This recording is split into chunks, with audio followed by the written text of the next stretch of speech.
വിളക്കിനു മുന്നിൽ കണ്ണും പൂട്ടി ഒരു കാഴ്ച വസ്തുവെ പോലെ മുറവിളി കൂട്ടിയുറ്റവർ കൂടെ എൻ മകനും കരയുന്നു.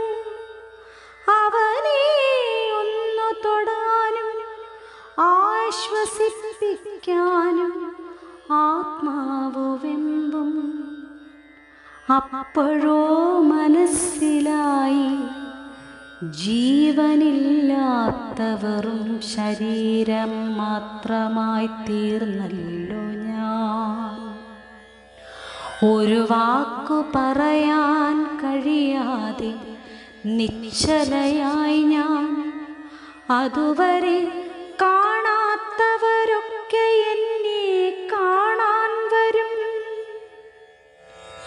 ഞാൻ ആലോചിക്കും, എന്നെ കാണാൻ എന്തിനാണിത്ര തിക്കും തിരക്കും. അടുത്തൂടെ പോയാൽ പോലും നോക്കാത്തവരും ആ കൂട്ടത്തിലുണ്ട്. കുറ്റം പറഞ്ഞവരൊക്കെ എന്നെ നോക്കി നല്ലതു പറഞ്ഞു ഫലിപ്പിക്കും. പലരും എന്നെ നോക്കി പലതും പറഞ്ഞു പരിതപിക്കും. എനിക്കു വലം വച്ചു വന്ന ആരൊക്കെയാണ് എന്നെ ചേർത്തു പിടിച്ചു കരയുന്നേ.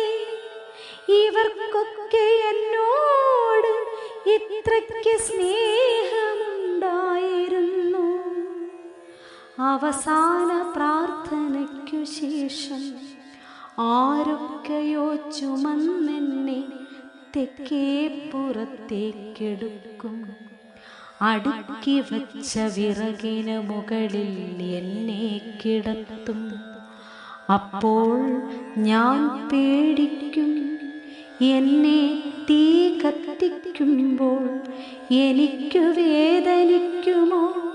പിന്നെ ഓർക്കും, ജീവനില്ലാത്തവരും ശരീരം മാത്രമാണല്ലോ